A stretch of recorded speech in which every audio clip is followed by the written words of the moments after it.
Hopefully. Yes, it is. Well, good. I was hoping you'd wear your hat. Conference, did you? Oh, I should.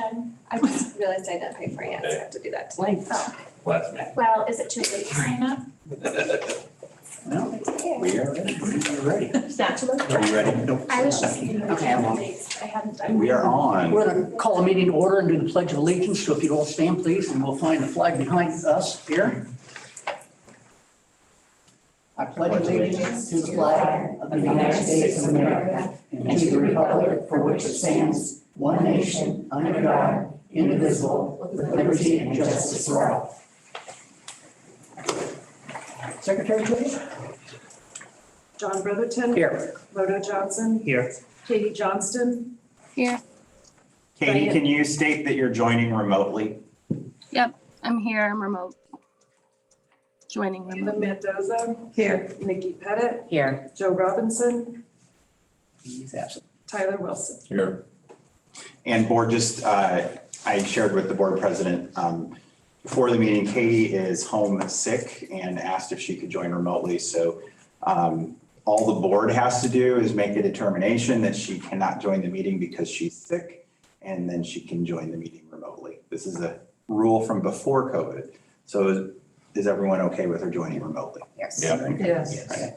Okay. All right, we believe you're sick, Katie. I think that was determined. Okay. Now, since we did the roll call, can I get a motion to approve the agenda, moving and correcting items as presented? I so move. Okay, Nikki, Second. seconds, Tyler. John Brotherton. Aye. Rhoda Johnson. Aye. Katie Johnston. Aye. Diana Mendoza. Aye. Nikki Pettit. Aye. Tyler Wilson. Aye.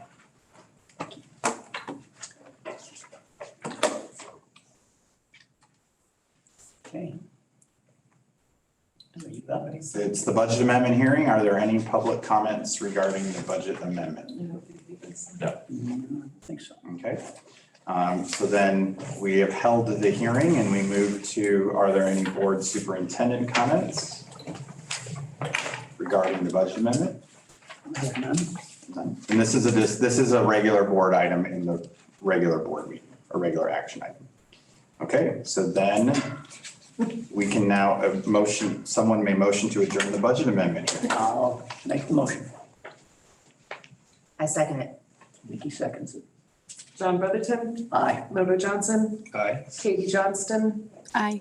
Diana Mendoza. Aye. Nikki Pettit. Aye. Tyler Wilson. Aye. We'll go to the regular one. I'll call to order the regular board meeting. Secretary, you take attendance again.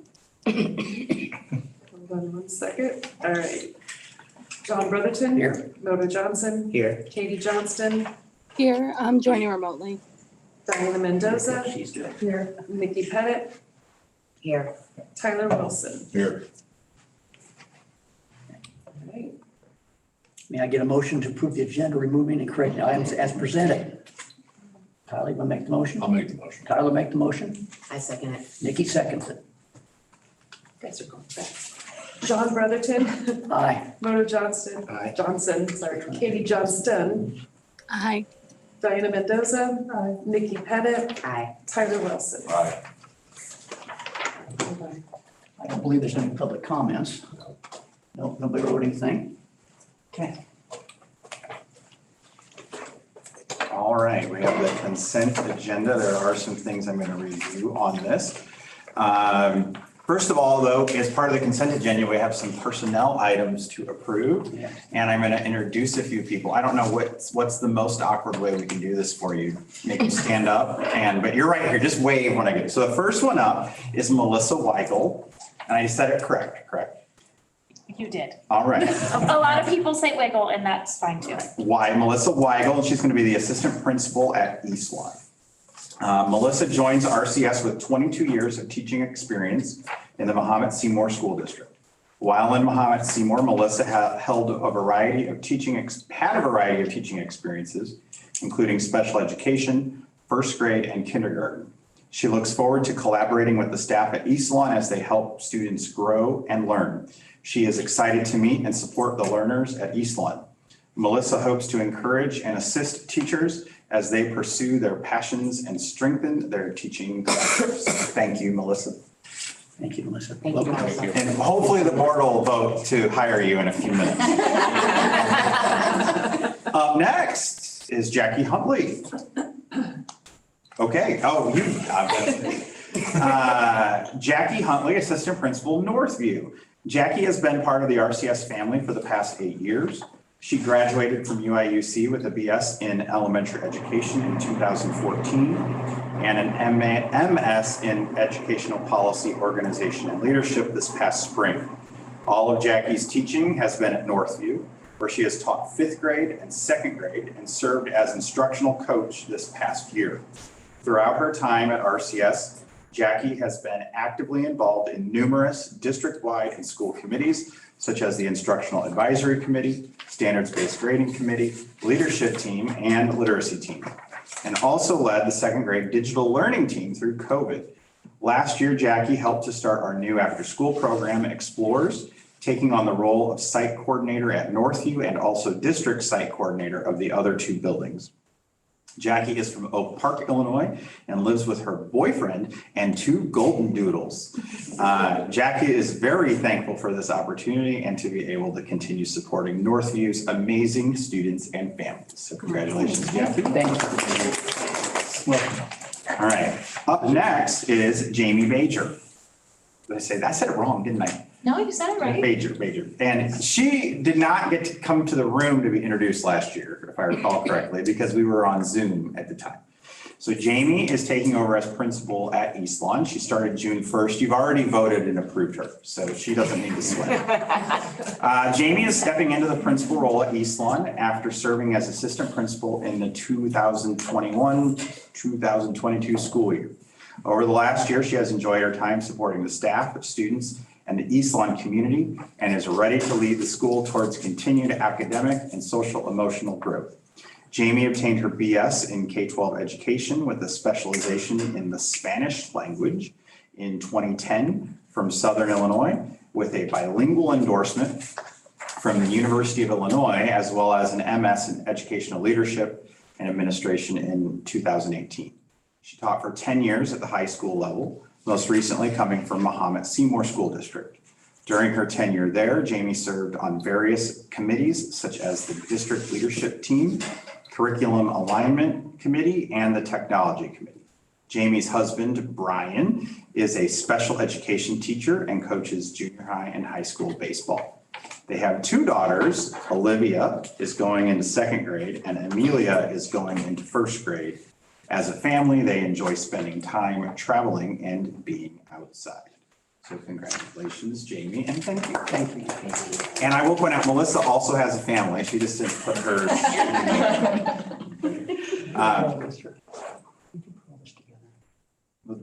Yes. Let's move on, okay? Okay, good. Thank you. So, and then Kelly Crawford is not here tonight, so I won't read her lovely bio. But Kelly is moving from special education administrator. She's been doing that for 2 years for us. And she is moving into the assistant director of special education position, which is a 12-month position. And Mr. Brotherton, you were on the board when this transition started 4 years ago, when we had an unexpected vacancy in our special ed director position and caused some shuffling. And hopefully this is the end of it after all this time, okay? Revised update and job descriptions, there are none. Donations and grants, none. There is in the consent agenda, the annual approval of the school resource officer. There's updates for some substitute rates for our non-certified employees. There is something called an authorization to spend in there, which is the board giving me the authority to continue operating the district while we are developing the budget. The budget isn't typically approved until September, but the new fiscal year starts July 1st. We have 2 MOUs, one with each association that we've agreed to with them. Our annual commercial insurance renewal is in the consent agenda. the staff handbook, the certified professional evaluation plan, and board policy updates that were reviewed at the last board meeting.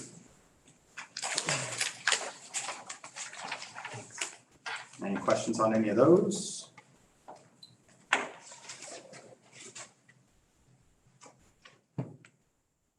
Anybody have anything? No. Good.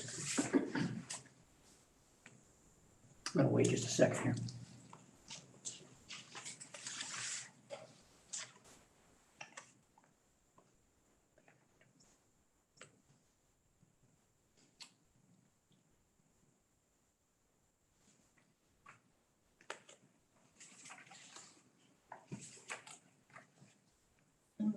We're voting on this handbook stuff. The staff handbook, the student handbook's a separate item. We had moved that out of the consent agenda. I'll move that. Yep.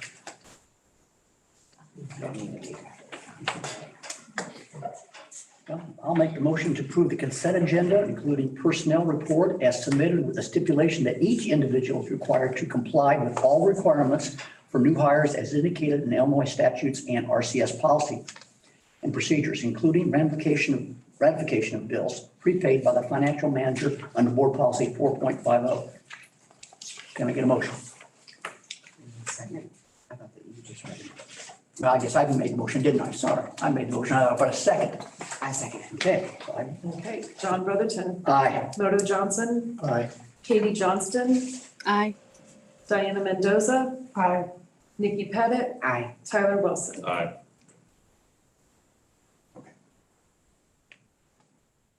All right, and our visitors that were introduced by the board, you're all hired now. We're not gonna, if you were to get up and leave right now, no one will judge you. Be fine. You'd like to go, So, thank you. Or you can stay, it's up to you. But thanks for coming tonight, board. They have to stay. Thank you very much. It'll be on the YouTube later. Perfect, I'll check it out. That's much it. Thank you. Bye, thank you. All right, Lindsay Brubach is here to present on behalf of the district's instructional advisory committee. If you want to come on up. There, it worked. It did, I'm impressed. Start off real quick, though. Tell us your position and, who you are. Hi, I'm Lindsay Brubach. I'm the Curriculum and Professional Development Teacher Leader, kind of shortened version or a long version of a curriculum coordinator, if you will. One of my main tasks in my position is to help to facilitate the Instructional Advisory Committee. The Instructional Advisory Committee came to fruition to give teachers voice in some of the decisions that we make as a district, because we know that we don't have the professional collaboration as a staff together. We know that it's harder to have buy-in and to have just different points of view that are being represented, and that everyone feels that we're on solid footing and able to really collaborate and have a solid surface to move on. So this year, our Instructional Advisory Committee, we met 5 times this year, and we were able to move through several different just points of study that we wanted to look further into and to make happen. So this is what took place. We touched upon an SEL pilot for social emotional learning. We were looking at a new curriculum for that, and I'll go over some of our results there. We worked with our literacy subcommittee, which came from basically the IAC, if you will, knowing that we had some holes in our literacy instruction, and also from the social equity working group, and them helping to bring to light some different holes and gaps in instruction that we were trying to address. So I'll go over that as well. And then we also had a working social studies subcommittee. So the social emotional learning pilot that came through the IAC had 2 main parts of focus for that particular pilot. We wanted to find an evidence-based SEL program and practice, and we wanted to have SEL integrated instruction so that it wasn't so siloed in our instruction throughout the day. So more, yes. I'm sorry, are you saying SCL? Sorry, I don't. SEL, yes, SEL. social emotional learning, yes, sorry about that. So basically more comprehensive curriculum where we were able to meet the needs of our students in a more comprehensive way. Yes, thank you. We looked at 3 different programs. Second step, which is what the district had been using for many years, when social emotional learning really came to the forefront and was mandated by the state. This was one of the first programs that had come out. So we were able to jump quickly onto that and had that K through 8 in our buildings. We saw varied amounts of success within that program. So we wanted to basically keep them in mind because that's what we were already familiar with, but they came out with a new program that was digital, which was something that the committee was very interested in just for ease of instruction and that kind of thing. Caring Communities is a program that had a lot of literacy-based pieces to it. And so we were able to kind of meld that into some of the read alouds that we were doing and just had a very high score within the committee. And then Fly 5 is a brand new program. It is both physical and online and really had some high remarks to it. So what we found was that we kind of came down to 2 different options when we looked at scores for how teachers felt that this kind of worked in the classroom. Option 1 was a K-8 option. This particular program, Fly 5, was very highly regarded at the junior high level and very regarded at the elementary buildings. The only program that came in scoring a little bit higher was the Caring Communities for the elementary buildings, but it wasn't enough to really separate out the 2. For option 2, we used Caring Communities because it was the top score for our elementary buildings. And then second step, because that's what the junior high was already using in a digital format. So the IAC, the committee, the Instructional Advisory Committee, they decided that they would like to keep the program consistent K through 8. And they decided that option 1 would be the best for the district. So starting with the 2022-23 school year, we will be adopting the Fly 5 curriculum K through 8. Go ahead to the next slide. So Scott, I think if you click on this, it'll go to their website. Oh, boy. I know. Oh, okay. And then if you scroll down. I have to Towards accept their cookies Yeah, I first. know, it happens. So this kind of gives a little bit of information about the Fly 5 program. If you keep going down, it kind of gets to more bullet points. So it's standards based with our SEL standards that are in position. It embeds instruction and motion management, supports teacher efficacy through PD, empowers teacher decision making. Keep going.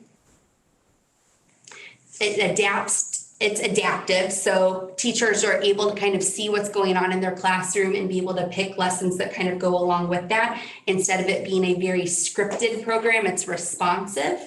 It provides formative data so that teachers are able to make instructional decisions. It offers diverse and inclusive representation. The really kind of neat thing with this program is students follow the same characters throughout the entire program, but they grow up. So they start in kindergarten and first grade with those aged students as characters. And then as they go through the program, they're actually watching those characters grow up. So it's something familiar and consistent with them. And then really it starts to help build the foundations of SEL support at home as well. There's parent letters that go home in both English and Spanish, and it really has a strong connection point there too. If we can go back to the other. Okay, hold on. I know. I just clicked. Okay. So just to summarize, Yes, the district had a committee yes, that is a committee of teachers. And outside of the committee, there were even more teachers that piloted, tested 3 different programs. Right. And as a district, the committee selected this program for K through 8. Correct. Okay.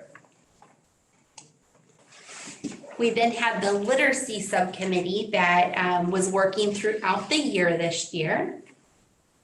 And the purpose of the literacy committee was basically to review data that we already had going, to identify strengths and weaknesses in our literacy instruction, to gather a comprehensive list of materials, to investigate research-proven ways of instruction to help accelerate student learning, create a universal screener for new to district students, create a plan to address deficits, and to create a scope and sequence for phonics instruction. It was a very large load of work to put onto this subcommittee. They worked very hard this year. We did not get very far within that work though. The creation of the list of materials, we have resources for days. We just do. That is something that this district has been very good about doing, providing resources for teachers.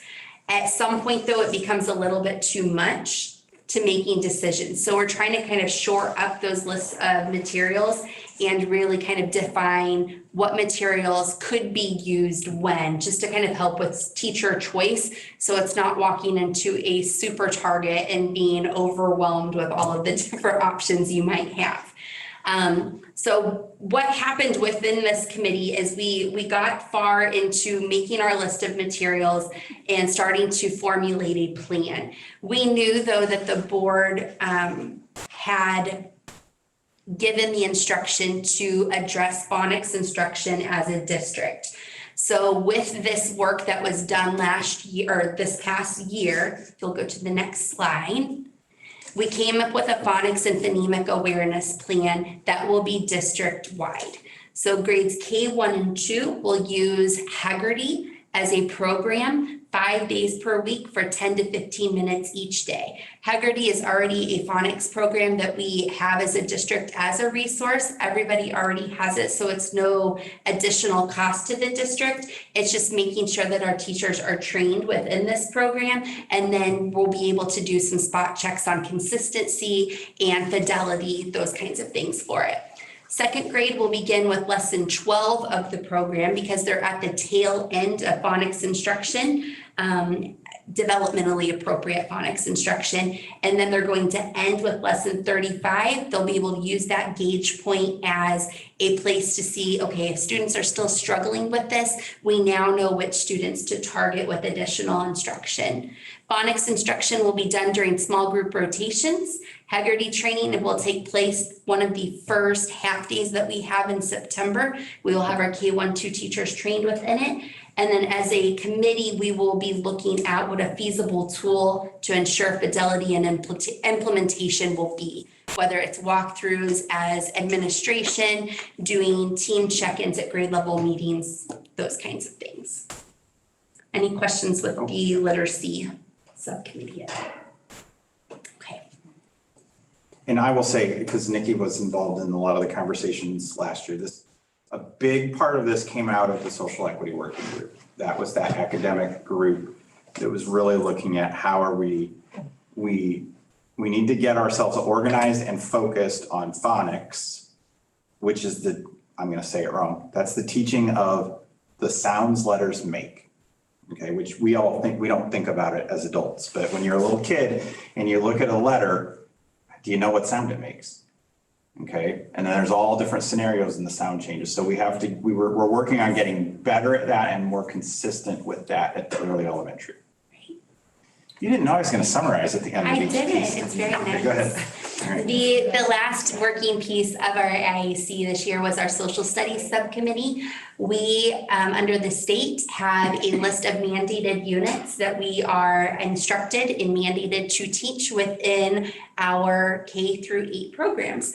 So we were able to take our resources that we already use within our curriculum, and our team of teachers were able to create a matrix that showed what grade and what lesson then kind of hit that mandated unit. So whether it is Holocaust education or slavery or people with disabilities, those kinds of things. We were able to kind of map out exactly when those topics were touched upon and then able to start working towards finding any weaknesses or holes that we need to strengthen, whether it's purchasing more resources, fine tuning some different things that we already have in place, but making sure that everyone kind of has a roadmap for social studies education, which has been something that we've struggled with in the past, just having appropriate materials for that. So that's something that will continue to be worked on this next school year. So that was really a summary of our work this year. Okay. Any questions for Lindsay? Good job. Thank you. And They did all the work. I represented. That's not true. So what we're doing, board, is bringing in, we need to make sure that the board is aware of the many, many things we do. We don't want to overwhelm you with hours and hours of presentations or just me talking. So Lindsay was given 10 minutes. We were pretty close if I hadn't interrupted. I interrupted you multiple times. And then, so she was kind of a district overview of stuff that's going on. And then we've asked, thank you, Lindsay. Pleasant Acres is going to talk specifically about, what is going on in the school. So we do things at a district level to try to get the ball rolling. But then what are we actually doing in a school in terms of a school improvement? So I've asked them to present briefly on kind of their end of year summary and tell them who you are and all that I good was gonna stuff. say, I don't think I came in person either when I transitioned. So I'm Sammy, Spector Principal at Pleasant Acres. Nice to meet you guys if I haven't met you. I've met most of you. This was my first year at Pleasant Acres, switching over from East Lawn previously. And it was a challenging but great and rewarding first year. So I'm excited to share some celebrations and highlights that we had as a school this year. And I am Lynette Armin. I am the assistant principal at Pleasant Acres, and I believe I met everyone here. You were in person. Yes, I was here in person, and I am also one of the social work and equity group district. I don't even know what you call us, but with DeAndre and Patricia. So it is great to be here. I had a great first year. So I'm looking forward to All right. August. You just tell me when to click. You can click. We are going to share some quantifiable data that we have from our school, but before I share some of those highlights, I do just want to be clear that this data includes all students, so bilingual students, monolingual students, students with IEPs or special education plans, students with 504s and accommodations, all of them are included. We didn't exclude anybody from this data. We were fortunate enough to work with the previous principal at Pleasant Acres to create our school improvement plan, also called a SIP plan, and to create some SMART goals for that plan. But it was really challenging because obviously we were coming into this school year to a more normal school year after over a year of being in a pandemic. So we knew where the students ended, but we didn't know how far they could come just based on the schooling in a pandemic was a little bit different. So we did our best to set goals, but this was definitely a learning opportunity that we will remember as we create our SIP plan for next school year. So some highlights, we hoped that 70% of kindergarten students would know all of their letters, sounds, and numbers 0 through 21 by December 20th. By December, we were up to 68% for letters and sounds and 53% for numbers. So we did not meet that mark exactly by December, but by the end of the year, we did get to 89%. So that was a celebration. First grade, a highlight from first grade, I would say would be when we compare students district-wide, we were at that 53% and 65% of students above the 25th percentile compared to other first graders in our district. Nationally, we would like to see those numbers a little bit higher, but math would be a relative strength for first grade there. And then 50% of our students were at or above grade level in reading. So I'm going to put you on the spot. You Sure. guys can do this. So when you look at that, I'm looking at 89% of the kindergartners in your school have all their letter and number sounds. Yes. Okay. That means there's 4 kids who don't have their letter and number sounds. So tell the board a little bit about what do we do for those kids? So it doesn't mean that they don't have most of them, but it means they're possibly missing a couple of letters or numbers. So I would say all of our kindergartners know lots of letters and numbers. They just might not know all of them. So they're tracked regularly on how many they do know. But if they did not know all of them, then they were not included in this. So things that we would do if they don't know all of them is we would first differentiate instruction on the tier 1 level. So within the classroom, what kind of differentiated instruction can happen on a tier 1 level, and sometimes that's enough. If it's not enough, then we would look at tier 2 interventions, which would start in first grade.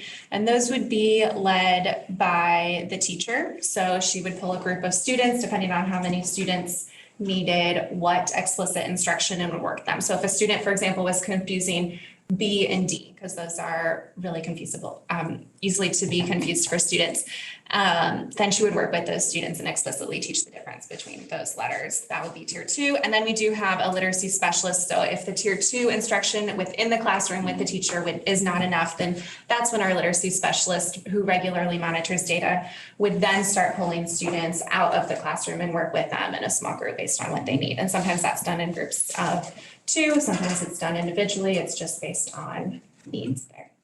So in a perfect system, we have all these things ready to catch kids up, but then poof, a new kid will enroll in the middle of the year Yes, who which doesn't we know did any other, have, yes. doesn't know any other letters, right? Yes, Yes. we did have a few kids that started with us in kindergarten in November, December, January, and they didn't have any schooling prior. Mhm. But that's when they joined us in kindergarten. And so we have them on here as well. And we do see a lot of growth when they come. They just might not have met all of those letters and sounds. So I'm not gonna ask more questions. Okay. I was hoping you were going to summarize for us at the end. Like you did for Lindsay. So for second grade, we were hoping that 60% of all of our second grade students will meet that projected growth measure. And they did, actually 92% met it for reading and math, and 45% of students are at or above grade level for reading in second grade. And in third grade, again, we were hoping 50% and actually 97% met in both reading and math, and 74% of students are at or above grade level in reading. For 4th and 5th grade, again, most students were meeting their predicted score. And so that's a number that we might look at more closely within FastBridge. What is that score really telling us? Is FastBridge just really good at guessing where students will end up? Or is that showing what we want it to show, the purpose of the intention behind that goal was that we're seeing the effects of instruction. Like, is the instruction happening in the classroom helping the students be where they need to be? So that was the purpose of the goal. So because numbers were so high, we're really hopeful that that's what was happening, but we do want to look at that closely. We were super excited that 78% of our 4th graders were above the 25th percentile just when compared to other 4th graders in our district. So that means they were doing really well in reading. And then same thing with math. They were at 79%, were above the 25th percentile within the district. We would like the percentage of students at or above grade level in reading to be a little bit higher, especially in our 4th and 5th graders. We were only at 49% in 4th grade and 27% in 5th grade. But we do have to remind ourselves, for example, that 5th graders hadn't had a normal school year since 2nd grade. So not to make excuses, but we do want that number to be higher, and we're hopeful that it's higher moving forward. But when compared to the district, as you can see, they did do really well compared to their 5th grade peers in RCS. 84% were above the 25th percentile in reading, and 84% were above the 25th percentile in math. Tammy, can you go slower and tell me about the 5th graders? I don't have my glasses on, sorry. Yeah. Just the numbers again. Yes. I'm like, Our goal was that 60% of all 5th grade students would be at or above grade level in reading. And only 27% of our 5th graders were at or above grade level in reading. So we had all of our 5th graders are going to junior high as readers, and they will be able to read there, but they're not quite, all of them are not quite at the 5th grade level yet. So we would like them to be a little bit higher. And they just were not quite there yet. As you can see, 4th grade was a little bit closer. So we're hoping by the time those 4th graders enter 5th grade next year, that number is much closer to 60% since they're coming in close to 50% next year. We would like it to be closer to 60%. I didn't even think about it like that they haven't had a normal school year since 2nd grade. That's great. Yeah. And I do want to clarify, I think you all know this, but our goal really is always 100% of kids. But when a school or a district is asked to create a goal, we're trying to set goals that are realistically achievable. And so they were looking at data, looking at, this is where we're starting. What do we want to aim at that's high, but it's also achievable. Okay. We did set the goals a little bit higher than what they were last year because we were hopeful that this would be a more normal school year than what it was last year. But, we didn't really know how to gauge how much higher we would want to push that goal. So, okay. I think we have a little break from some of the academic. Oh, no, we don't, not yet. So this is our iReady data, which is the math assessment.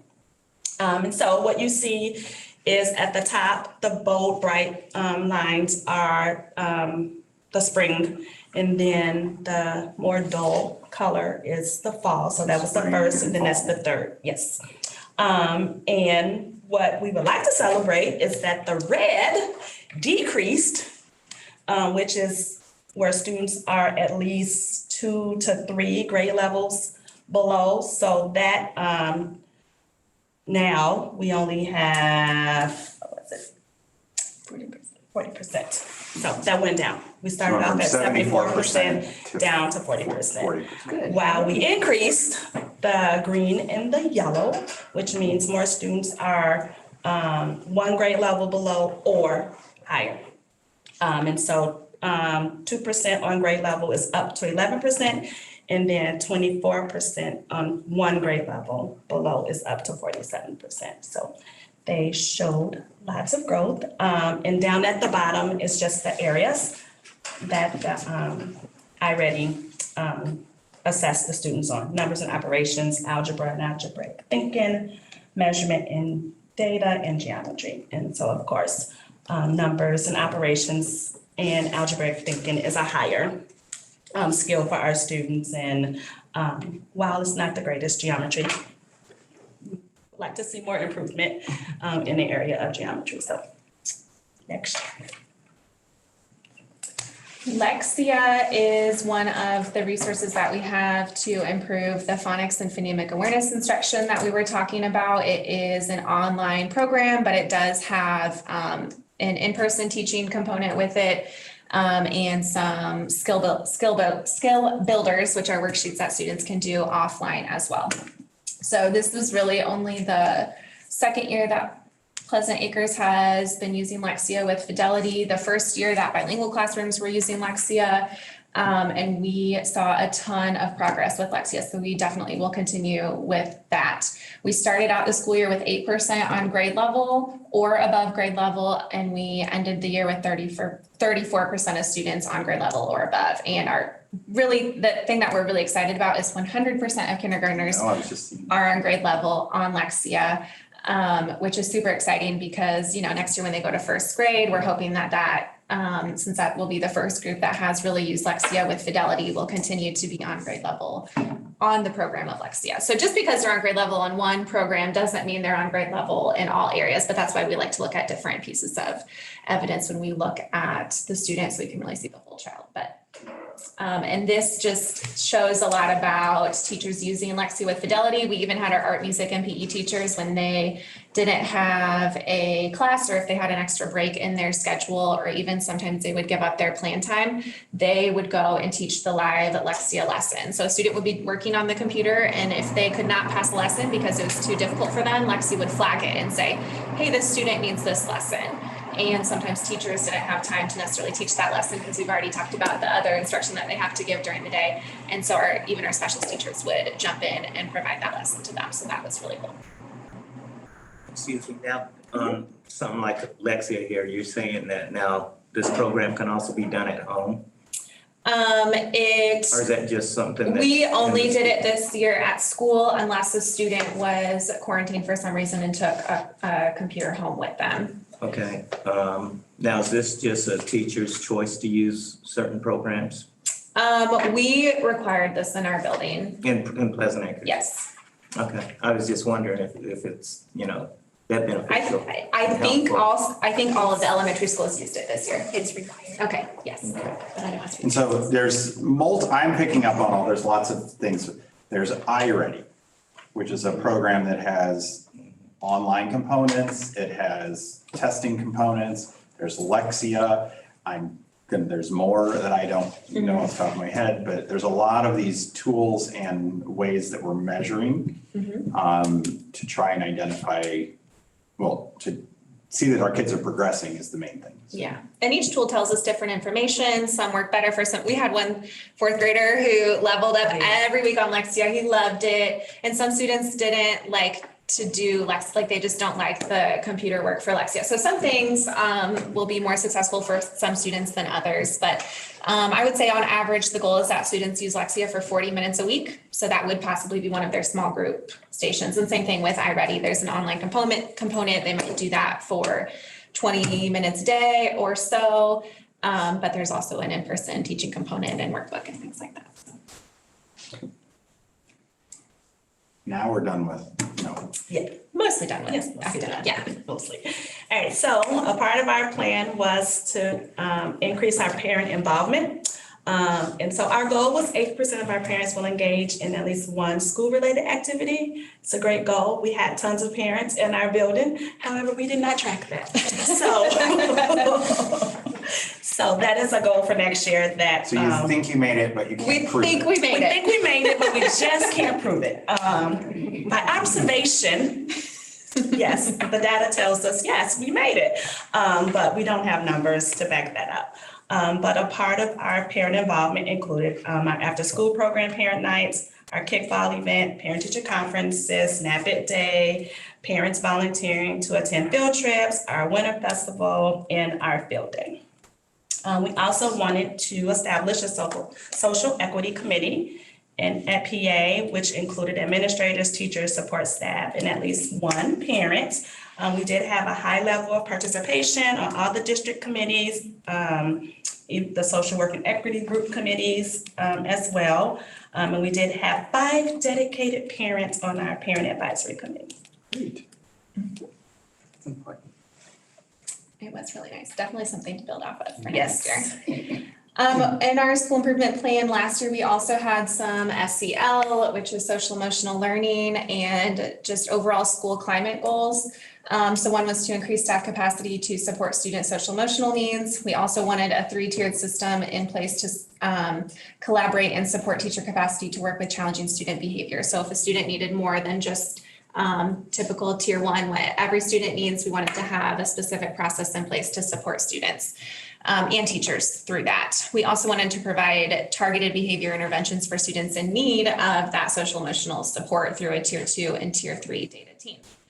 I think these goals will continue to be on our school improvement plan for next school year, but we did make progress on them. So we did not have Fly 5 this year, so we just used what we had.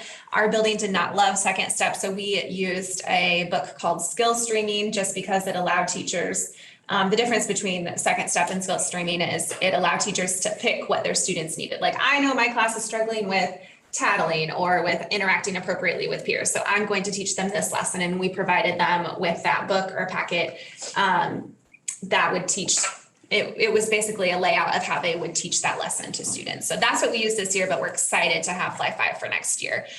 We also used our amazing instructional coach to model what morning meetings would look like in classrooms, and those proved to be really helpful as far as creating a classroom family. And so 100% of our classrooms have morning meetings, which just really set students up for success when that's how they started their day.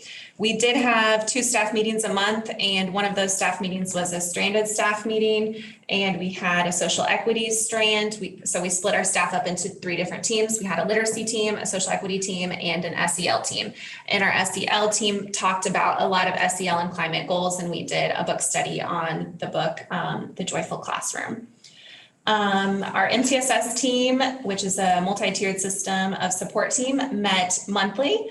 We also had several colleague consultations, which is if I'm a teacher, I could say, hey, Livette and Diana, can you guys please come meet with me? I'm really having a hard time with this student. And we would meet, and it's not a venting session. It is simply an opportunity to discuss things that might be helpful for that student who's struggling in your classroom or on the playground.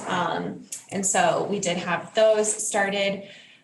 We also had an SEL and behavior team that met after each trimester to review data. We had a few pieces of data that we looked at because we always like to triangulate data so we're not just looking at one thing. So one piece of data that we looked at was our behavior log. So every time Ms. Harmon or I are called down to a classroom to help a student, we keep track of what student we were supporting, what we had to help with, and what our response was. So that's one piece of data that we had. Our students also did an assessment through FastBridge, and where it was called Savers, and it was an assessment of their social emotional growth. So that was another piece of data that we used. And then what else did we use?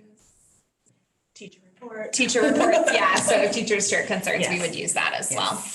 We also had all teachers create a classroom climate and culture plan at the beginning of the year. We will continue that next year and add on to that by having a school-wide climate and culture plan, which just explicitly lays out expectations throughout the building, not just within the classrooms. So that behavior log that Sammy was talking about, so most of our actions were parent phone calls, restorative conversations, us pushing in to give support to the teacher and the student. Maybe the student needed to take a break or a logical consequence. We do want to note that we did have 44 out of school assignments, 14 care assignments, and those 22 students were involved in those actions. Does that mean you had 44 different out-of-school suspensions or 44 total days? 44 different assignments. So one of those out-of-school suspensions could have been for 2 days possibly, but it was from one behavior. So 22 students had an exclusionary out-of-school consequence. Experience. Some of them had more than one, obviously, since there are more than 22 assignments on there. Some only had one. Some only had one, yes. Some were one and done. Some was repeat offenders. These are the types of behaviors that we were getting called for. It's just kind of interesting to look at this data. So relationship issues was the most common one, which is usually peer-to-peer issue, peer-to-peer conflict. Work avoidance was another really common one. Physical confrontation was another one, which could be paired with relationship issues, but we did try to document those separately if it became physical between students. Attention seeking and lack of engagement. We do have some room for improvement in our behavior log because some of our descriptions down here are slightly, we could just do better in categorizing the behaviors. So we will work on categorizing that better so we have a better picture of what is really going on so that we can, the goal is to improve it, not just report out on it.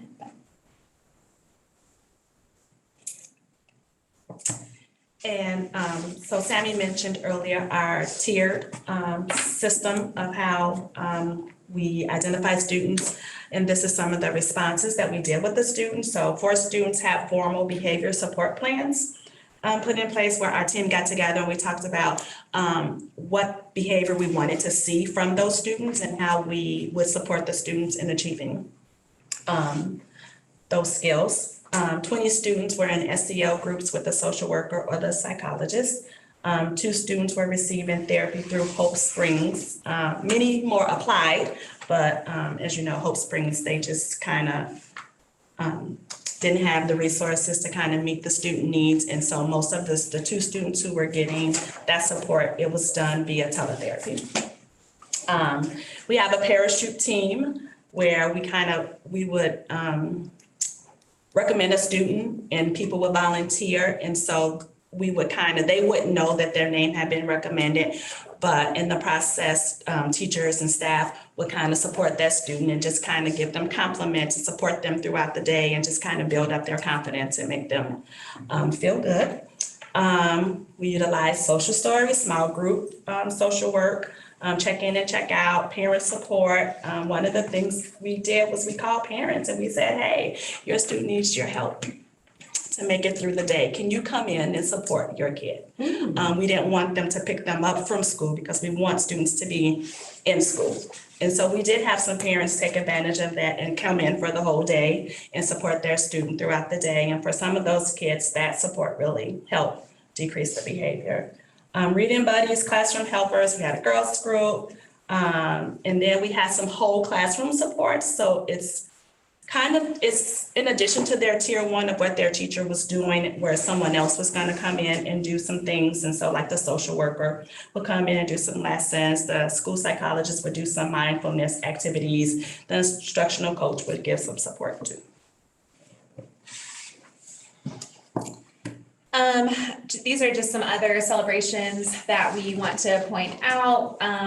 Dr. Wood, I can't remember if this came from a survey that Dr. Wood sent out or from our 5 Essentials survey from the state, but either way, our staff took a couple of surveys, and through those surveys, and even just through walking through the building, I think we're really proud of our overall morale at our building. Like I said, it was a really challenging year, but we had a really positive staff. So based on some of those surveys, we found that 100% of survey takers responded stating that they take pride in our school.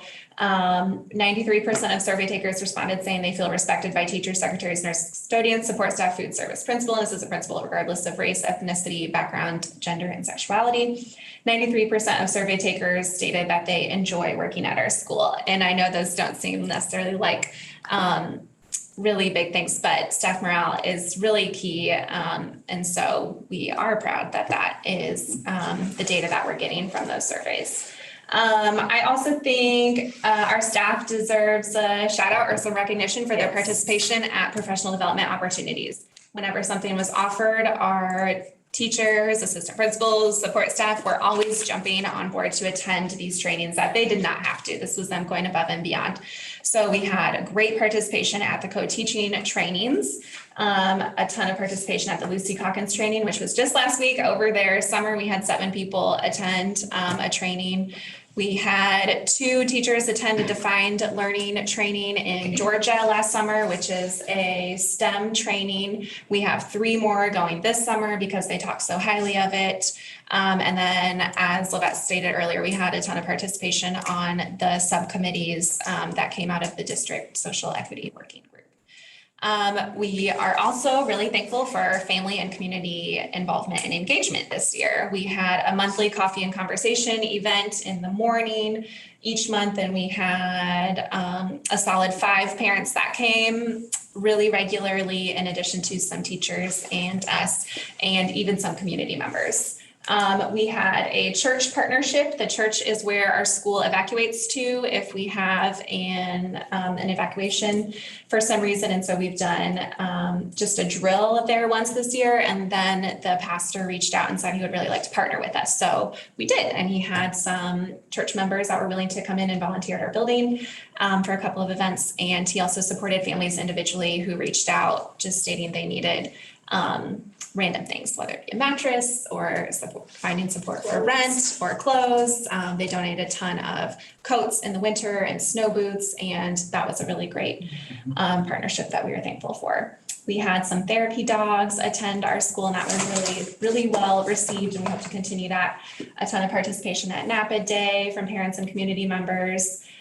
We did have a resource table at parent and family conferences. We had an end of the year family field day, a 5th grade, didn't put this on here, but we had a 5th grade promotion day with a lot of parent attendance, even though it was a little bit short notice, but it was fun to celebrate them. We had 2 regular community volunteers and a board member volunteer regularly that we're super thankful for. And then our kickball family night, which are pictures up there, was a really fun way to start the school year, and we're hopeful that we can do something fun like that again. And then, in addition, we are super proud that we had 100% of our classrooms do morning meetings. 100% of our classrooms do phonemic awareness, either with Haggerty or Estrella. Estrellita. I try. Our special teachers were nominated for Educators of the Year Award. Our librarian, Amber Stivers-Anders, received a $10,000 grant for bilingual books. Our 2nd grade team won $500 grant to build birdhouses. And mostly that all of our students had a meaningful learning opportunity. County Market, Lake of the Woods, Discovery Museum, Lincoln Memorial, Museum of Science and Industry, and we did have a school-wide career fair day. We also had a lot of success with some of our partners that we had to work with. So this is a note, really it should say to Carissa Culbertson, our instructional coach. She worked really hard to implement some work through with our balanced literacy initiative. So you can see this note just highlighting how proud Dr. Pelicastro was of the work. She specifically celebrates, like I said, Carissa leading interactive read alouds in the classroom. She specifically celebrates even the art classroom having a ton of student work up. She specifically celebrates teachers who were demonstrating reading and writing even in the hallways. And she specifically celebrated our librarian who had, I think when she was there, she noticed her having a book club during lunch that students could attend by choice and a lot of other things. So I just wanted to put that on there. And you can follow us on Facebook. There's a link to our Facebook page right there. But yeah, continue to watch us soar. Thank you. Very much. That's amazing. And they're in their first year. Ladies, before you go, could you sit that down?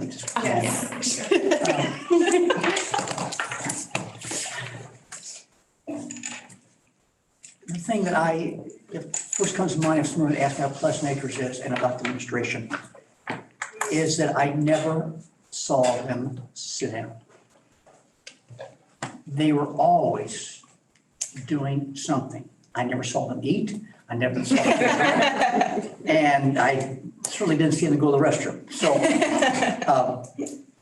all silliness aside, I can't speak highly enough of both of you and Sammy, what you've done. I thought it was very good at Pleasant Acres before. It's gotten even better. And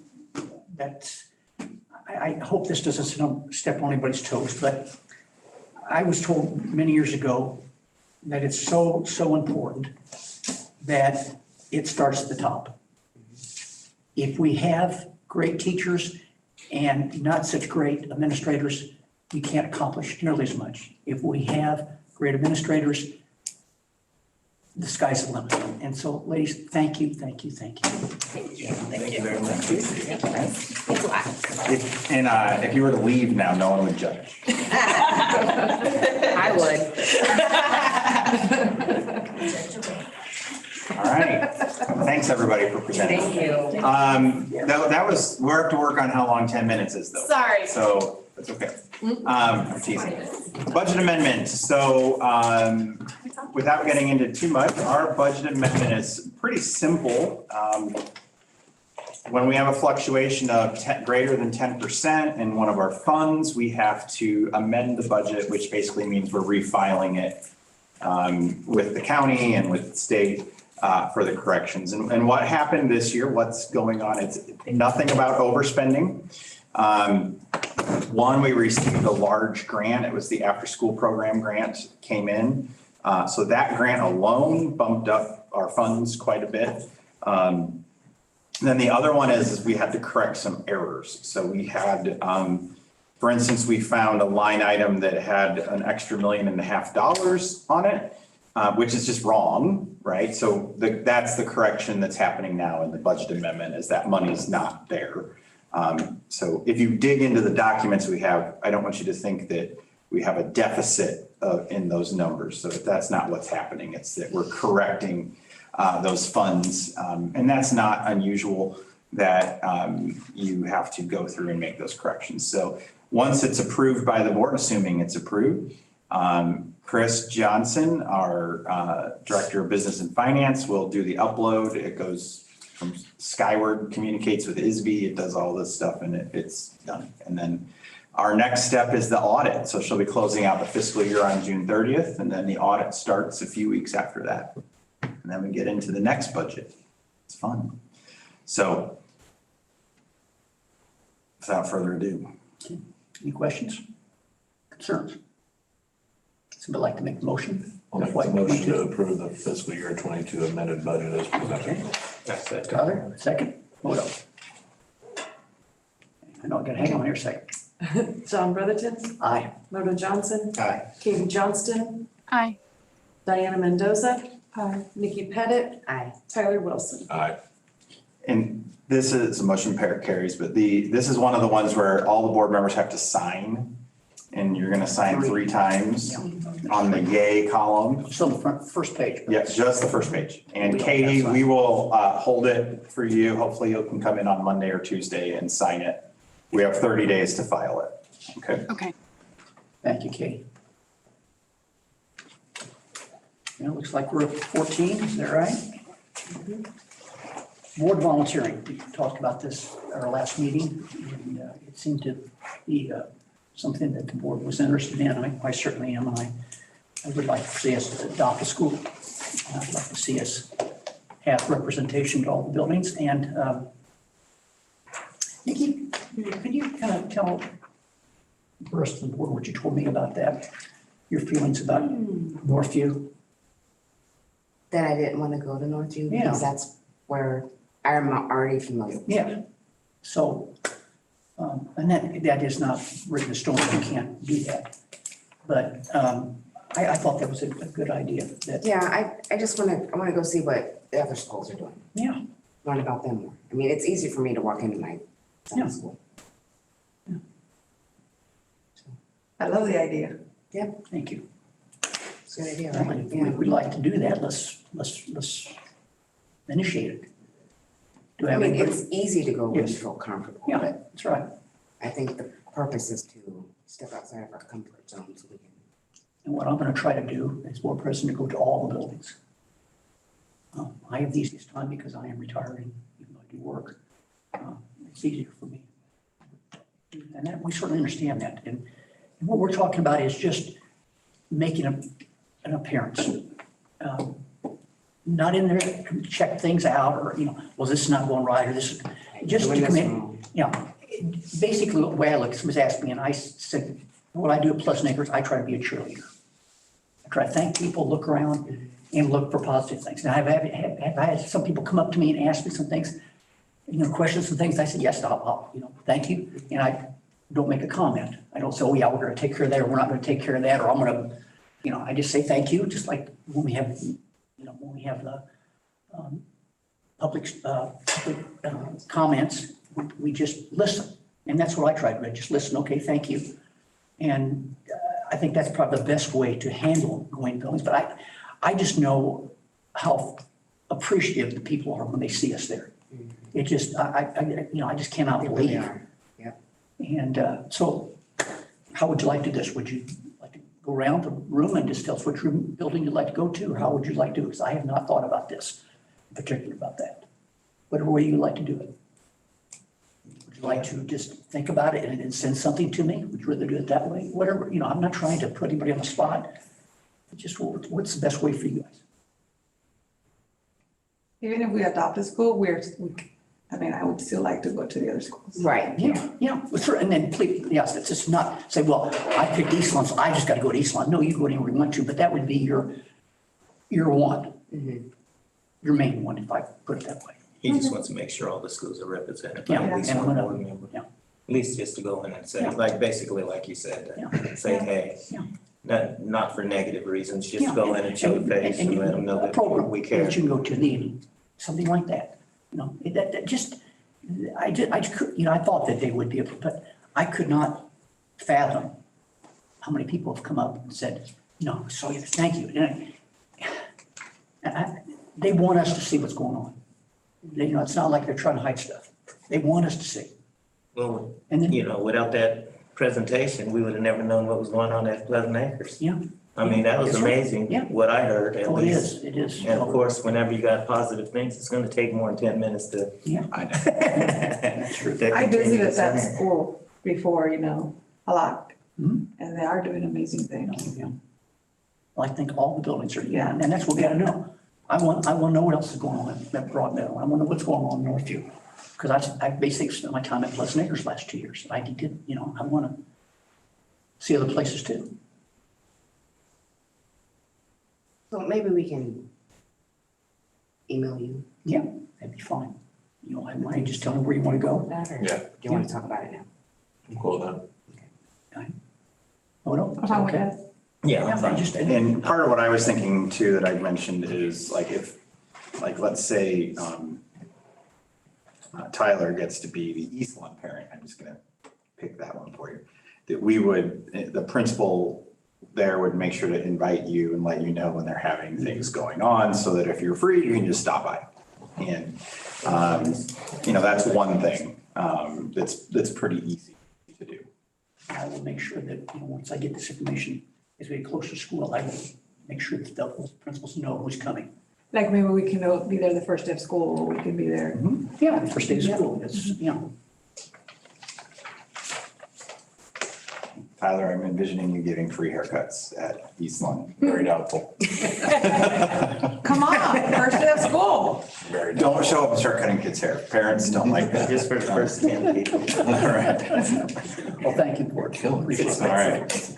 Well, I think it's a great idea, and I know our staff would appreciate it. And I think a lot of our community members would like to know that you're out and about in the schools too. All right. Annual approval of family student handbook. All right, so this was in the consent agenda. And then in our pre-meeting with Nikki and John, we asked to move it to the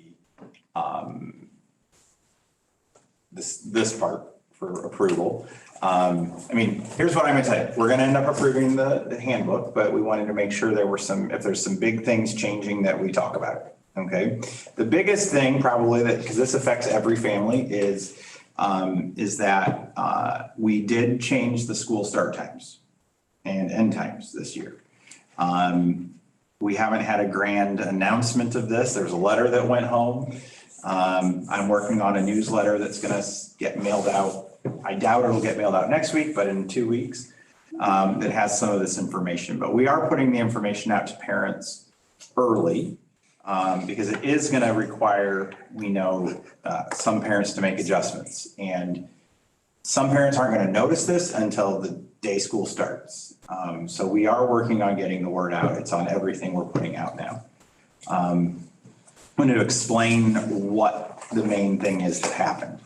Our elementary teachers primarily need more time to meet and more time to plan in order to get the work done that we're telling them they need to do. So you just heard Pleasant Acres talking.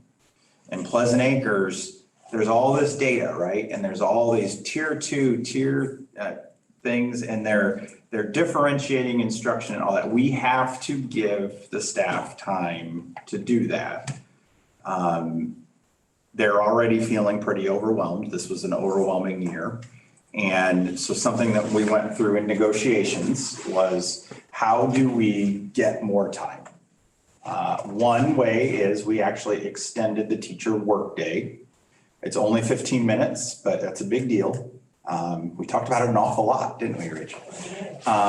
So one is extending the teacher workday, and then we looked at how do we reorganize the time within the day. So what we're really able to do this year at the elementary schools is our teachers will be there from 7:40 until 8:10 on paper. I just always want to say that. 7:30, thank you, to 8:10.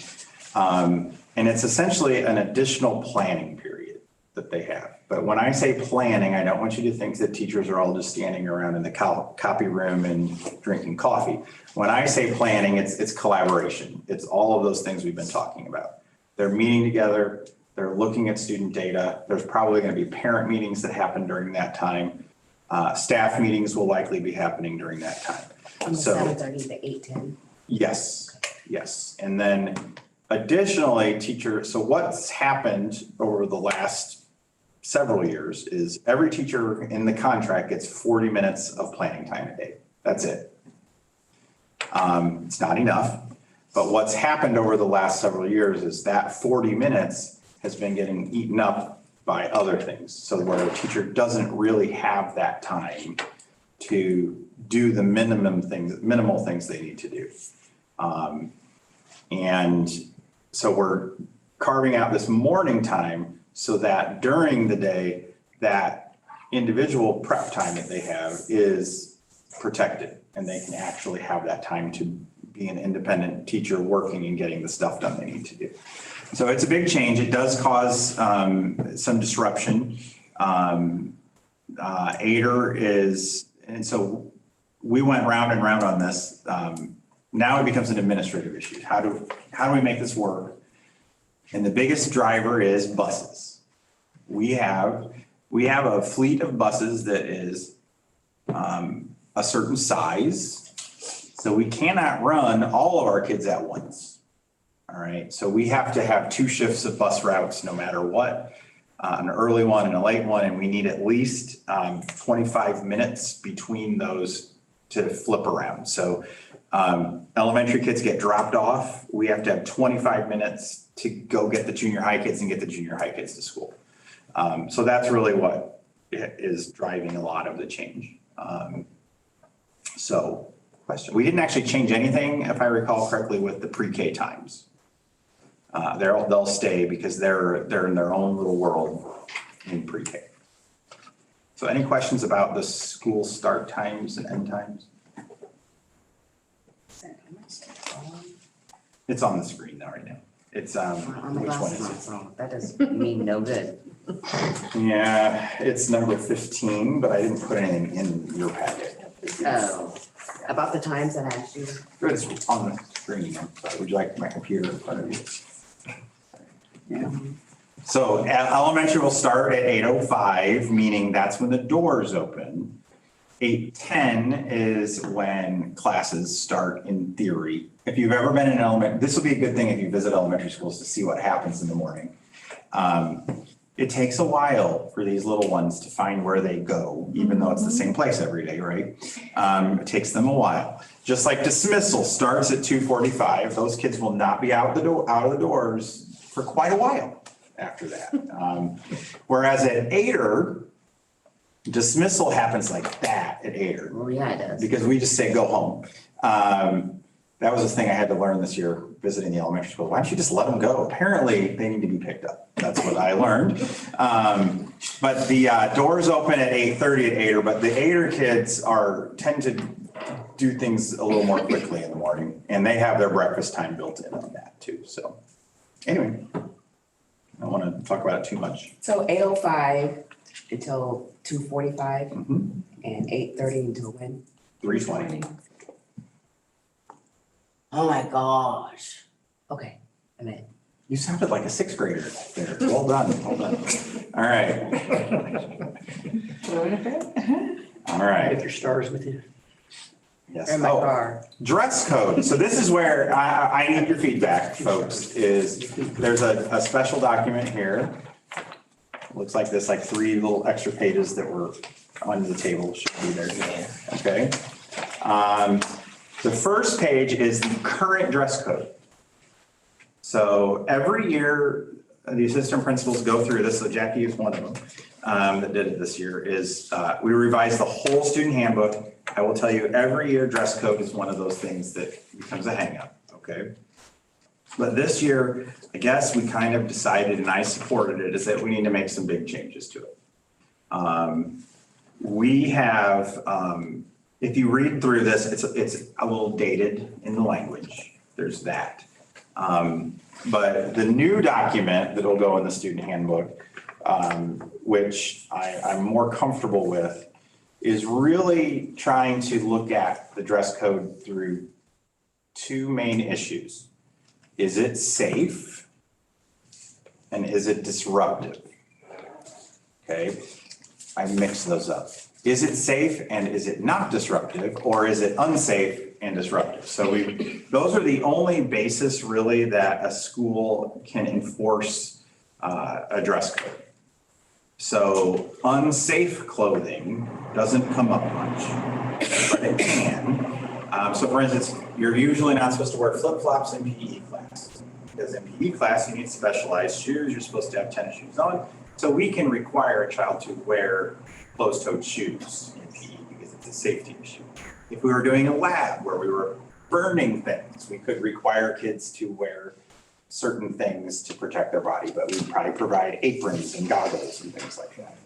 So there's safety is one, and most of what our children wear is not going to be unsafe. Okay, and the other one is it disruptive? All right. Now, historically, we have considered girls' clothing, I'm gonna speak stereotypically, girls' clothing that reveals too much skin has been considered disruptive. All right. So we've got to look at, is our dress code unfairly treating female students? And I know now that I have a 13-year-old that when she wears these short little shorts, it might disrupt a boy. My daughter doesn't think anything about it, right? These are what's on the shelf at the store. And she's just putting her clothes on, okay? And so should the girl be punished by having to change her clothes because a boy is disrupted, okay? So there's been a lot of change in thinking on that. So we're trying to create more of a neutral dress code. So it says certain body parts must be covered for all students at all times. That's the rule. Clothes must be worn in a way that genitals, buttocks, and breasts are fully covered with opaque fabric. So whether you're a boy or a girl, we don't see those body parts. Okay, so we're trying to make it more neutral in those ways. We are continuing with what we've always had, which is related to hostile or intimidating things on clothing. So things that kids wear, on the messages on their clothing, we're still going to get into that with children. We always have, okay? Some of the things that they wear, you might be surprised, but we're also trying to get away from prohibiting attire that is typically associated with a specific racial or ethnic group. So for instance, why were we prohibiting sagging pants? Okay. Some people feel that rules about prohibiting sagging pants were really to target dress code towards African-American boys. What I know is all kinds of boys wear sagging pants. Okay, so the question is it unsafe? All right. And the other part is, because we can do this, is it showing their butt? Like, is it actually showing their butt? And so we can put some of these parameters in, but how high up? Their bottom butt? Or actually, we say undergarments in there, so which is what we've currently had. We don't see your underwear. Well, we shouldn't see their underwear. Well, that's why you can't. Right, so but there's a difference between some boy, anyway, enforcing a junior high dress code is always fun. I will tell you that. We are fortunate we're not a high school. Okay, so you've got to keep in mind most of what we're dealing with is children still in children bodies. Okay. The other thing that comes up at the junior high level, I would say, is girls sometimes get treated differently based on how developed they are. It's not intentional necessarily, but if a girl in 7th grade is fully developed and she has clothes that don't fit the best way, and then we're pulling this girl out of class to say, we've got to change your clothes. And there's a lot that goes into that, and what are we saying to the girl as that's happening? Those things don't tend to happen as much with boys. So a lot of what we're shifting is to address these things. All right. Any questions so far? The basics is you got to have a shirt, you got to have pants, you got to have shoes. That's number one. I do have one question. Safety with the sagging pants. I don't agree with it as of kids wearing saggy pants, but where's the unsafe part on that? I don't think there necessarily is. Okay. So what we do have though is, so one we're trying to define in here now is, if we can see your underwear, that's different. You can have, so boys will often have like say a loose shirt and their pants are really low. Well, there's not a safety issue here, but you know, if you're. There is. If the fire broke out, they wouldn't be able to run because their pants would be out there. We don't want them to run in the fire. We want them to be orderly. They can't be orderly in the fire. If they're walking, they have to walk like this so the pants don't fall over. So, yeah, I mean, so that's the question before the board though is, we either go with something that's, which we can do, we go something that's very traditional and very strict, or we go to trying to reflect more of what and how kids actually dress. Reflect on how they actually dress. I mean, so that's big, that's another way to think of it, right? Like, I'm not a fan of half the stuff my daughter wants to put on, the 9-year-old, just to be clear. But I hope she's not watching.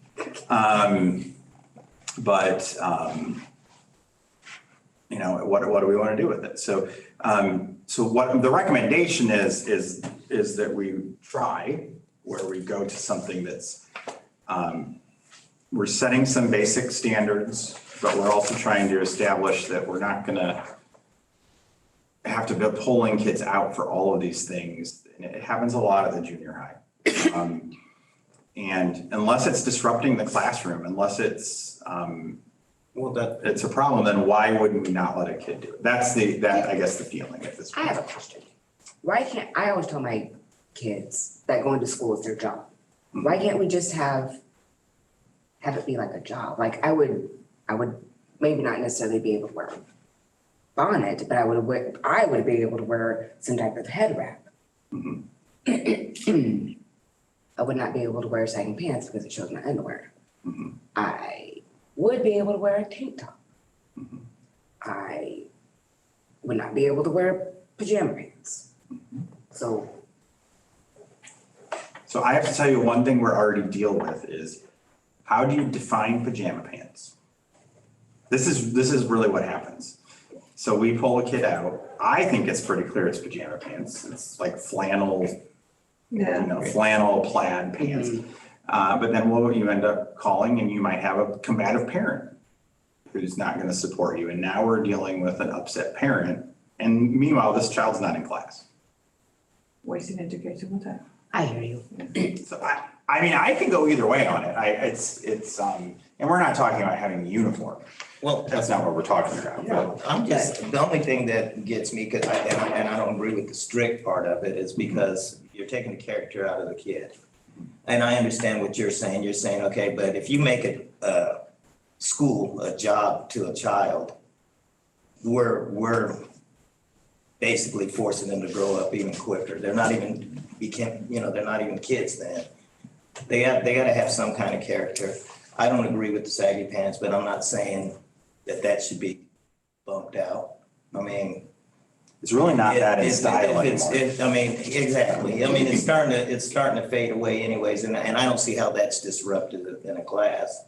You know, because most of the time, if you're the person that always wear your pants saggy, everybody knows that they're probably overlooking you anyways, probably looking right past you. On that issue. On some of the other issues, you know, I know that reading and some of the things that I've read, you said about African Americans wearing certain headgear to cover their head because either they had a bad hair day or they just didn't have time to do their hair, whatever reason. You know, that ain't our choice, to me. I mean, some kids just don't comb their hair, in my opinion. Do I agree, for example, I'll use my son as an example. Do I agree with him wearing his hoodie? No. And whenever I go to the school, I tell him take it down. And if Ms. Huntley and the school there wants him not to wear it, I tell him, you know, that's your rule, don't wear it. You know, but I'm not saying, I mean, if it's not like he's hurting anybody, he's covering his head probably because he's embarrassed for whatever reason. For example, dyeing his hair blue, I'm thinking. But, you know, I'm just saying there's gonna be a lot of kids that are gonna be doing a lot of different things in life. At least it's not something that's gonna be harmful, hurtful, or disruptive to other kids. They're the ones looking, in my opinion, up to a certain point different. But I understand that. I mean, if the school feels that, and the board feels that that's something so severe that that's causing some type of problem, then I understand trying to correct it. So, and that's, I'm just, so everyone knows, the real thing I'm asking you to provide the guidance on is, in all of this, is about the hoods and the covering of the hair. Okay, this is the most controversial piece of it, okay? We fight it a lot. I would say there's two pieces of it. There's hoods. Hoods is one type of headgear. And then there's all the other stuff that kids put on their heads. Okay, so hoods, there are hoods on just about every piece of clothing that you get for a kid these days. I mean, I don't need to tell you with kids, how often can you get a hoodie for your kid? And if we banned hoods altogether, what's left in the closet? So what happens is a lot of kids pull their hoods up during the day, and it's a battle through the day of take your hood down, take your hood off. The junior high kids try to sneak headphones in and wear their headphones in their ears when they have their hoods on. The other one, which is separate though, has to do with do-rags, hats, hair bonnets, and headscarves. So they don't have to be treated in the same way. And this is an occasional issue that does come up. Again, I'm being stereotypical, but I would say it's primarily among African-American girls when they're very upset because their hair isn't right or haven't had their hair done yet or whatever, and they want to be in class, but they don't want anyone to see their hair. And so they're wanting to wear something on their head. And then it does turn into a battle with that child because the rule is no. Okay. And so we don't want kids to miss school, but it's also, I would not say it's a major issue. It's something that comes up occasionally. Why is that? Why is that a rule? What? A scarf or well, that's do-rag, whatever they want. So I guess it comes into if we allow, what's the difference between a scarf and a do-rag and a bonnet? Like, how do you define the differences? They look different. Yeah. I think it's a very simple answer. I mean, if people don't know, then maybe they should. So which ones learn are about you? other people's cultures. But which, I mean, all right, so we could separate that out. Is that what you mean? So a hat is not a do-rag or a hair bonnet or a headscarf. So it's okay to wear a hat? Well, that's what I'm asking. Oh. You tell me. There's a difference between a hat And they do it. Yeah, and a do-rag. Okay. But I mean, some people are gonna feel comfortable wearing a do-rag compared to a hat. Or a scarf compared to a do-rag. Or we can just say no. Well, the thing To all is, of it, with, too, right? with do-rags and hair bonnets and scarves, they serve purposes they serve a purpose for your hair. A hat doesn't serve a purpose for your hair. I agree. Put on a do-rag, you brush it, gives you the waves in your hair. Okay. Put on a hair bonnet, it's covering up your hair. You put on a hair scarf, it's covering up your hair, but still being fashionable. A hat, you're just putting it on because. Well, a hat's no different. I mean, some guys wear a hat because basically the same thing you're saying about everything else. Mhm. I wear a hat because I'm going bald headed and I got gray hair and I'm trying Right, to cover but it we're up. talking about elementary school. But yeah, but Right. kids too, the same difference. 'Cause some kids have, just floppy hair. They just want to put on a hat instead I'll of. use Hunter as an example. He wanted a mullet, so I messed it up on purpose and I cut his hair and I am a barber. He wore a hat for 2 weeks straight Until his hair grew out. till his hair grew out. But I did that on purpose because I don't like the mullet. Same. This is the best story ever. All right. So I guess what I'm wanting to know, so Well, it wouldn't bother me. I would say, the only reason I would have said no to a hat though is that's because I'm older, raised by older parents, and we didn't wear a hat. You know, I had to. Yeah, but I know that I know that that's old school. that's okay. You're also parents. Yeah. And we, as parents in the community, you can set the standard for your children.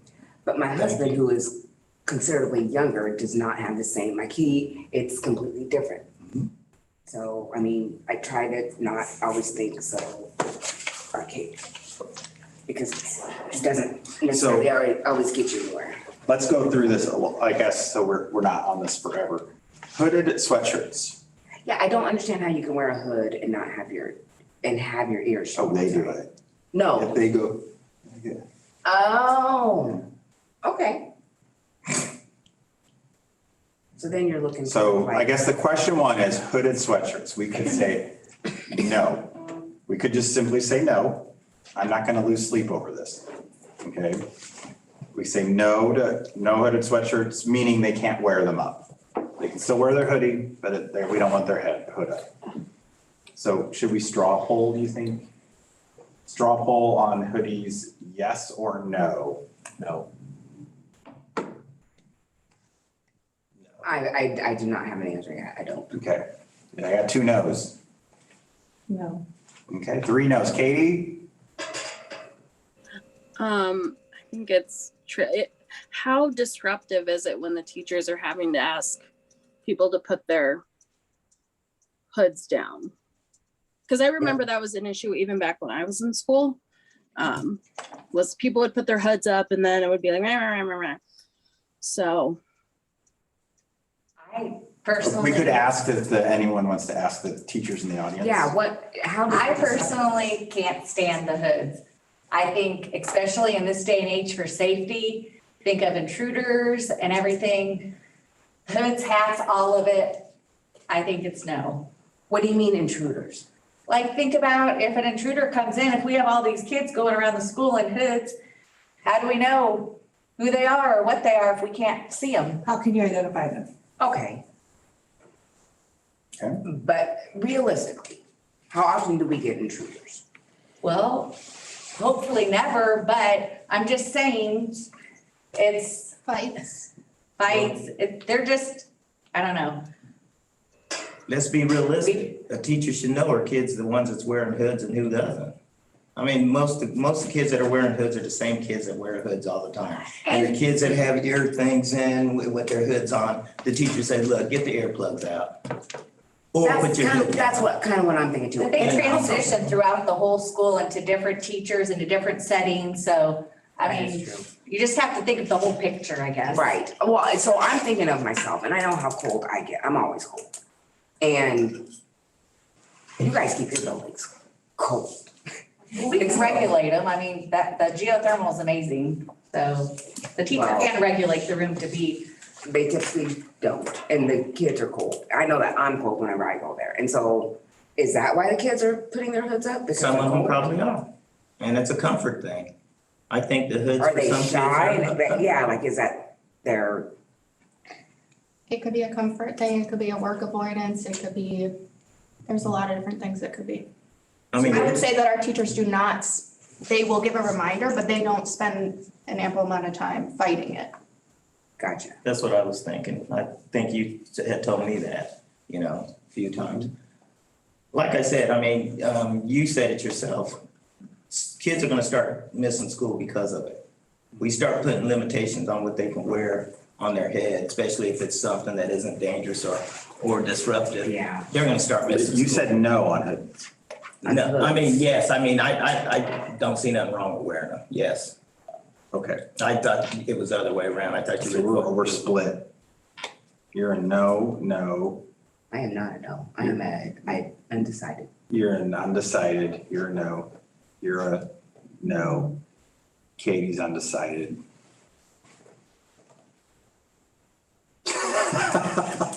I'm just saying, I don't I'm a have, great grandpa, I'm gonna have to deal with this. I mean, I've seen tremendous kids that even went through high school, even when I was there, that wore hoodies and hats and different things. And these were just straight A students. These were great kids. I mean, All right, let's go to the second item, which is, it sounds like we're okay taking hats off of the list. So do-rags, hats, hair bonnets, headscarves. So take hats out. no, I'm saying we don't have to take hats out because I know that what I'm feeling is archaic. I know that. Okay, so is your feeling to allow them or not allow them? To allow, if we're gonna allow do-rags and hair bonnets and headscarves, I was just saying, in my head, there's a difference because it's serving a purpose for your hair, and I understand what you're saying about your son, but I'm saying it actually does stuff for your hair, but anyway, where hats are just covering it, whatever, bygones, it doesn't matter. So allow the do-rags, hats, hair bonnets, headscarves, yes or no? Yes or no? Yes.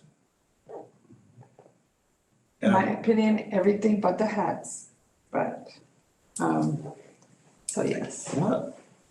Okay, just real quick, what is up with the hats? I mean, there's a lot of for example, if you have kids that are athletic, Yeah. they're wearing baseball caps, they're wearing their team. It's just the way I'm telling you, it's legit, just the way that I was raised. And I know, I know, I just, I know.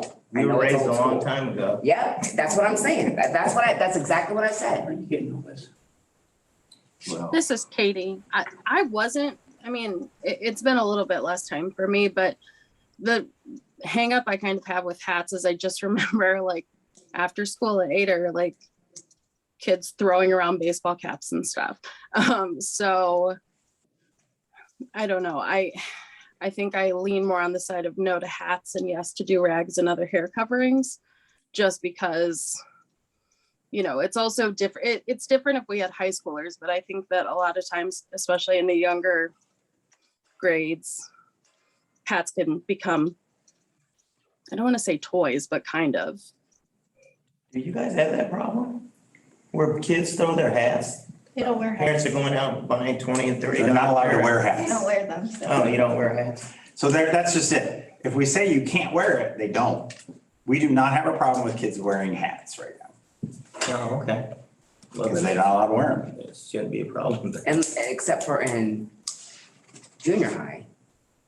No, Tyler, or your son wasn't allowed to wear his hat at school. This happened just recently. Yeah, this happened like a month ago, Oh, because it's the baseball thing. But gotcha. my argument with that is the do-rags, bonnets, and headscarves goes to ethnic groups.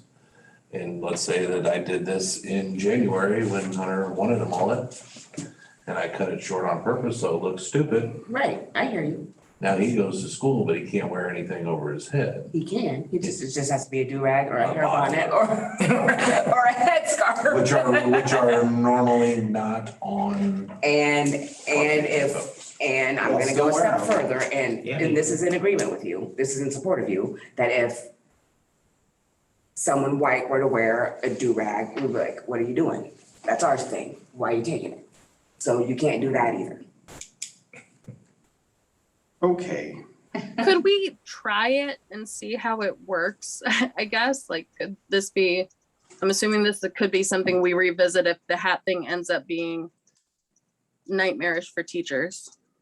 I just don't, I mean. I agree with you though. I mean, it might be archaic. You don't wear a hat in the building, but. Yeah, I mean, if it's already a rule, then So everybody's if comfortable. we're going to, theoretically, if we're going to allow hoods and we're going to allow do-rags, hair bonnets, and headscarves, I think they have options other than a hat.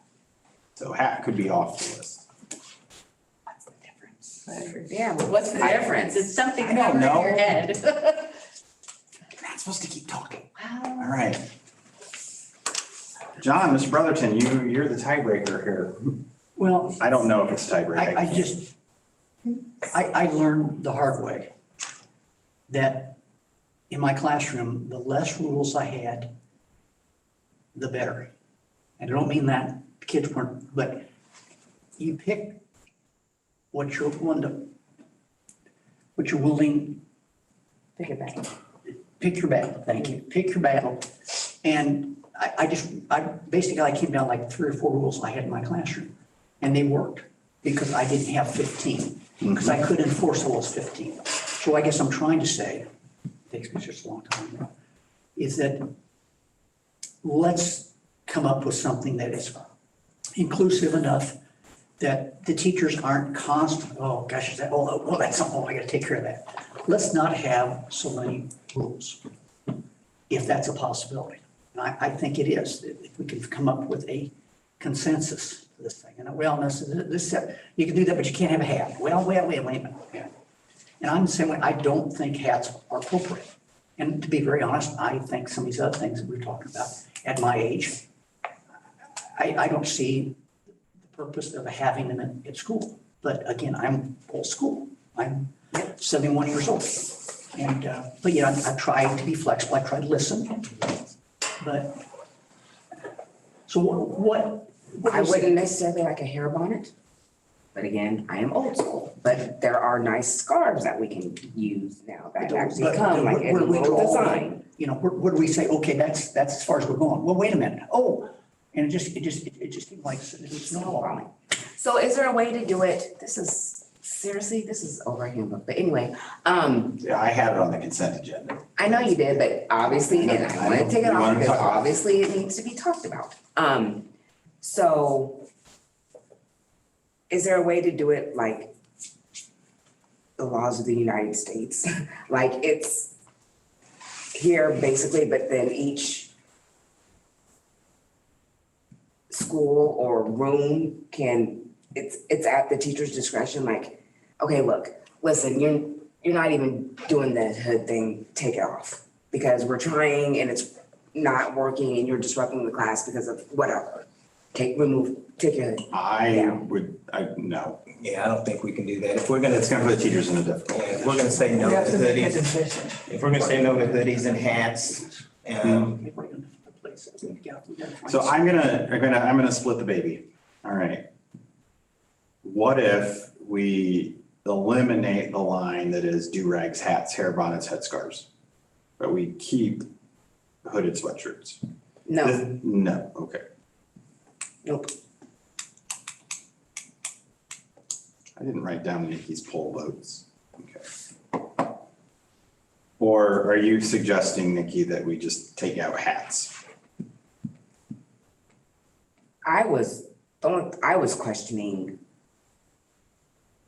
the hooded sweatshirts because of coldness stuff, and then I gave my thing about the hats, but I don't see a problem with having either one of these. Would I necessarily agree with it? No, but I understand that times are changing. Which would the, I think the do-rags and the hair bonds and the headscarves are necessary and needed now. And I think that it needs to be stated because children are getting in trouble for wearing them. Or not being allowed to, maybe not getting in trouble, but not being allowed to wear them. just take out hoodies and hats. I mean, or leave hoodies and hats, you know, whatever, however that works. So that way they can't wear them. Because honestly, it's not gonna hurt my feelings in that. But then, like you're saying, people are gonna get upset if they can't wear a hat. If they've already been, like, we'll use Hunter, he was an 8th grader, he's went through 8 years of school with never wearing a hat. I mean, if So a it's teacher, already instilled in him, one, because They're of at accustomed to home. it, they're used to it. if a teacher feels that uncomfortable having a kid wear a hoodie in her class or his class, then I hope this is the most controversial thing we take do all year. the hoodie out. I mean, it's not that important. I mean, is it because the teacher feels scared?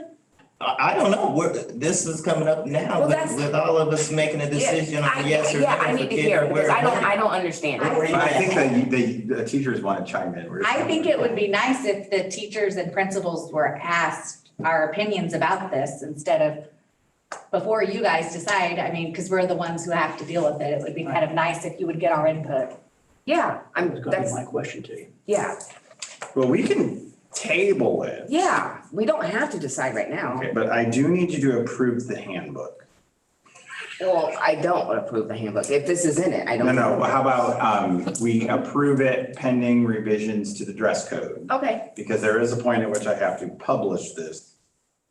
Registration is next month, so we have to have the handbook in hand at that point. okay. So I will say, I mean, we can also just not approve any changes and we have the whole thing. I can fairly easily tell you what the teacher's opinion is going to be already, just so you know.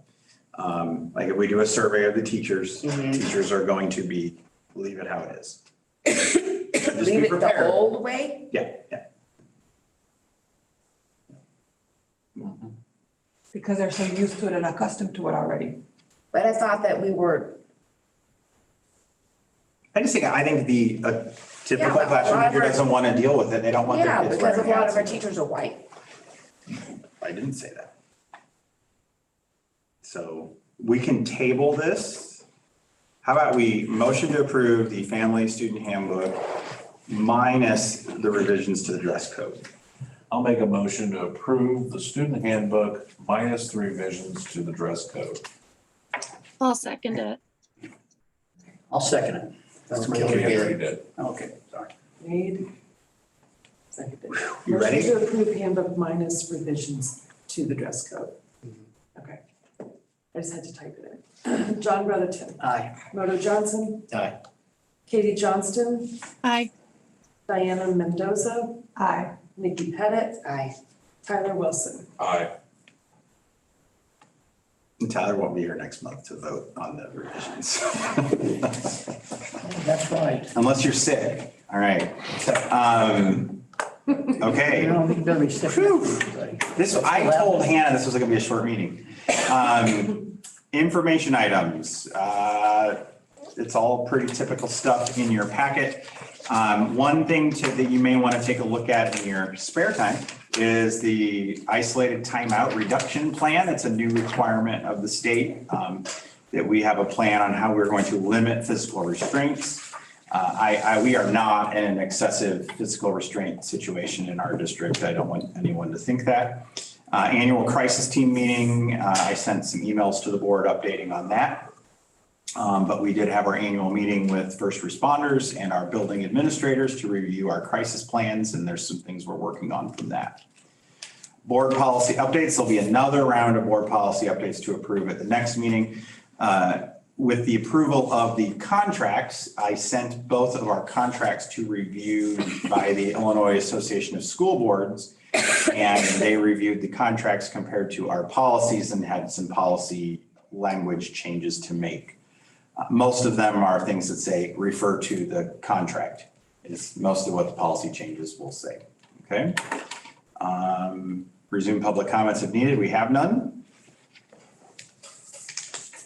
And next step is Closed session. closed session. Okay. Can I get a motion to move to closed session for purpose of the appointment, employment, compensation, discipline, performance, or dismissal of specific employees? And don't we have to put? Nope. That's it. You just Okay. read it. This motion was made by, I'll make the motion. I'll second. Tyler will second it. Okay. John Brotherton. Aye. Moto Johnson. Aye. Katie Johnston. Aye. Diana Mendoza. Aye. Nikki Pettit. Aye. Tyler Wilson. Aye. And Katie, just go ahead and mute your Zoom and we'll call you from the other room.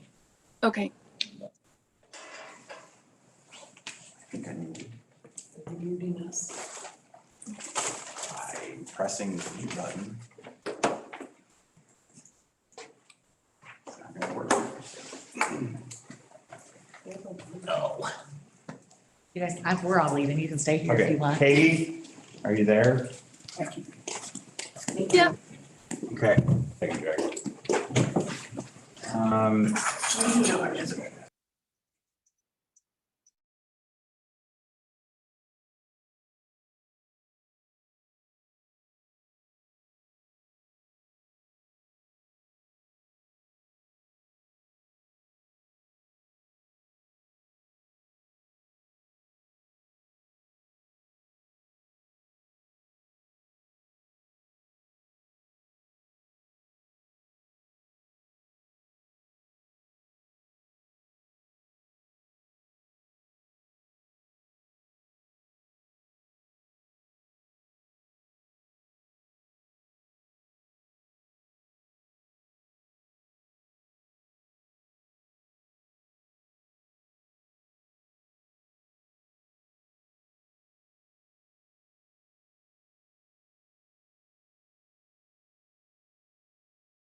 You have the other one? Camera and audio are on. Right here, so when we're done. Right, that's fine. Is Katie on? Katie, are you back? Do you have the? I green- am, yep. Okay. Okay. Mr. Brotherton, do you have the green folder? Nikki does. Oh, okay, all right. I got it. Sign stuff. Sorry, you're good. Oh, this was my note. Approved policies. I hope you all didn't believe that was something you had to do. I hate to be so against something, you sign those three things. Mr. Brotherton. Stein sign and Moto sign those three things. Nikki's got, did you sign all those? I three things? signed them all. Yeah, I haven't signed yet, but I'll just have. Oh, whoops. Okay, I think we need to have a motion to come back into Oh, I'm so sorry. session. I moved it. Okay, can I get a second? I just moved. I second. Thank you, Tyler. To reconvene open session. There we go. Reconvene open session. Okay, John Brotherton. Aye. Moto Johnson. Katie Johnston. Aye. Diana Mendoza. Aye. Nikki Pettit. Aye. Tyler Wilson. Aye. Okay, let me turn the next page here. I don't know what to do until I read my little script here. Okay. Do we have a motion to approve the superintendent's contract? I'll make the motion to approve the superintendent's contract. Any second? I second it. Nikki seconds it. Okay? Okay. John Brotherton. Aye. Moto Johnson. Aye. Katie Johnston. Aye. Diana Mendoza. Aye. Nikki Pettit. Aye. Tyler Wilson. Aye. All right, it passed. Board and superintendent's comments. Well, I'll start off with thank you, board. This was a long meeting night. I didn't know that it would be, and I want to say thank you on the contract piece for continuing to support me as we do the work we need to do in our district. So, thank you. Thank you. Thank you. Thank you. Okay, board members have any comments? Tyler? Shirley, you got something, gold stars, you probably just rimming stuff. I had a bunch of gold stars in our last meeting. I just got some gold stars back there. But I have nothing to say other than So how about saying thank you? thank you. Yeah, okay. Doggone it. I've had gold stars for all of you and I cannot find them. So Next meeting. I lost my gold stars. All right. Anybody else? Any comments? God bless you. A motion to adjourn. I will make the motion to adjourn. I second it. Tyler second, or first Tyler and Nikki. first Tyler and then Nikki, sorry. John Brotherton. Aye. Moto Johnson. Aye. Katie Johnston. Aye. Sorry. Diana Mendoza. Aye. Nikki Pettit. Aye. Tyler Wilson. Aye. Nikki, hope, or Nikki. Katie, hope you feel better. Goodbye, Thank Katie. I'm you. cutting us off. Bye. Okay. Bye. Bye.